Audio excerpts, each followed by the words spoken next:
Any views expressed in this film are those of the artists, recorded as part of the Future is Loading exhibition.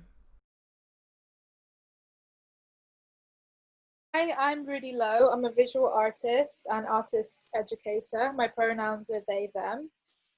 I work with different kinds of topics like Black history, colonialism, gender, sexuality, and how these themes can be looked at through painting, drawing, and printmaking. I am a light-skinned Black mixed-race person with two long braids, glasses, a nose ring, uh, a cowrie shell necklace, and a little beanie hat.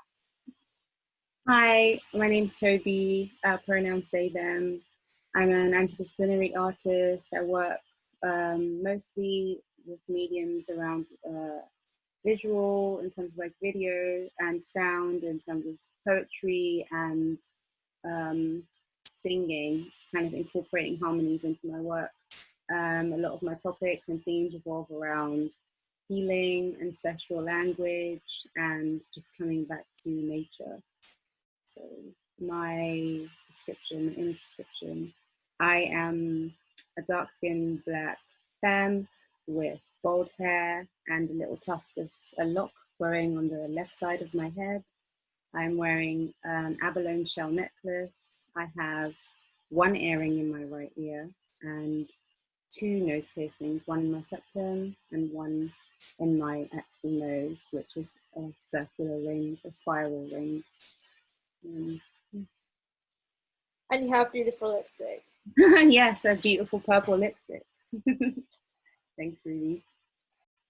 We're having this conversation today alongside the Shape Arts exhibition, The Future is Loading, really just to talk about disability justice, you know, in this time of COVID-19 and the global pandemic. I think this leads on really well to our next topic, which was thinking about a disability justice shaped future. And yeah, like you said, like, you know, we should be thinking in terms of the future, we should be thinking about how we can put more of these changes that allow for more access for more people into our daily lives, not that they should be this temporary thing that only, you know, work for able-bodied people or like in able-bodied people's favor. So kind of like you said, like, yeah, even the fact that, you know, there's all these mutual aid groups that have suddenly like sprung up, and for me personally, like having social anxiety, there's so many events I would never go to. Yeah. I would never go. And suddenly, like, having all of these events on Zoom, and like, don't get me wrong, sometimes in certain contexts, like, Zoom can also be really exhausting.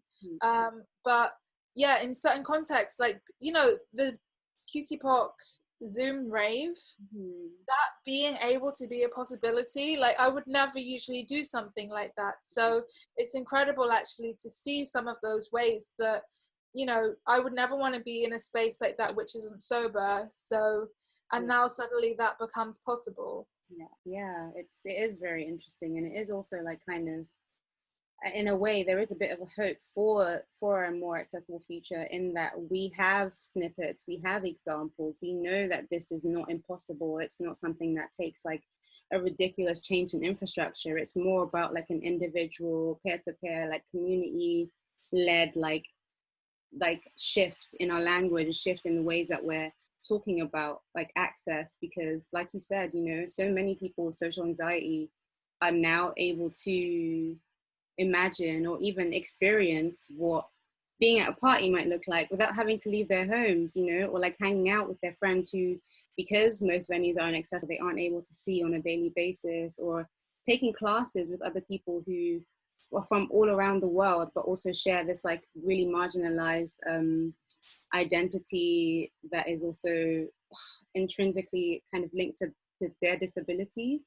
I mean, I'm also speaking from my experiences here. Like, this time has really made me so much more aware of what it means to go inwards and to actually be thinking about what life looks like for people who have different abilities, who are disabled, or who just, you know, their mobility is different, and how we can just stay connected and how we can continue to foster, accessible spaces without it being physical, and then to get to a point of actually, okay, we're in conversation now, so what does a physical space look like? How do we then make that happen? It's been really eye-opening for me as well. So I hope that, yeah, we don't just stop having these conversations now. And I hope that this also is, again, like another beginning of more conversations with bigger networks and people thinking about actually what does mutual aid look like and how can I incorporate that into, you know, my own capacity, and not just, you know, creating things that exist for 3 months and then they disappear again. Absolutely. Like, we can't just be creating these temporary structures. We need to be thinking in a kind of more long-lasting way of collective care. That, you know, why is mutual aid temporary? Like, you know, that these are the kind of structures, you know, from an anti-capitalist perspective as well, these are the kind of structures that we want to exist. And I think that when we start to have these conversations around equity as well, that, you know, suddenly it becomes really important, actually, that not just within a crisis, but I guess the fact is this crisis has kind of made more visible for some people the kind of structural inequality that was already there. And so I think more people have started to think about equity in ways that they hadn't before. But how do we carry that forward in different ways within our communities? That's not just like, okay, this is going to happen for a few months and then it's gone, you know. Yeah, I think that is a question that we all have to ask ourselves on an individual level to be able to then find, you know, collective answers, and also to then not lump the responsibility onto disabled people to then, you know, create these solutions, when really we've seen that when able-bodied people need access, it's there instantly. It doesn't take that long. It takes 2 weeks, it takes a month. All of a sudden, you know, all these things are just possible. So I do believe that those internal and external conversations should happen, led with the voices and experiences of disabled people, you know, but also not just like lumping all the labor on us to figure out the solutions, because yeah, we don't exist as a monolith. We also don't exist on an island. We're all inside of this society, whether we acknowledge it or not. Yeah, and I feel like also, you know, for all of us, we need to be willing to learn and also to make mistakes. You know, like kind of as you said, disabled people are not a monolith. And even within like disabled communities, we don't always understand each other's experiences because disabled people have such vast different experiences. You know, I can even say for myself that sometimes I've really like messed up around other people's disabilities in ways that have been really hurtful. But being able to kind of make space for that, whether you're disabled or able-bodied, you know, being able to make space for that, that we're in this constant learning, and that it's really time that people, you know, make disability justice a part of their like continual learning. That, you know, you need to know this stuff. We all need to know this stuff now, that it's really crucial that people, just as people are, for some people, learning about racism for the first time, which you know, is a whole other thing, but like, you know, that they need to also make those efforts towards disability justice. Exactly, yes. Like just yeah, engaging in the conversations, and also like not letting fear of getting it wrong stop you from doing anything at all, because, you know, until we get to the point where we're living in societies where people are able to make changes and make mistakes and grow and, you know, be held accountable for, you know, by themselves and by their community, without it meaning, you know, that they're excluded from these communities, then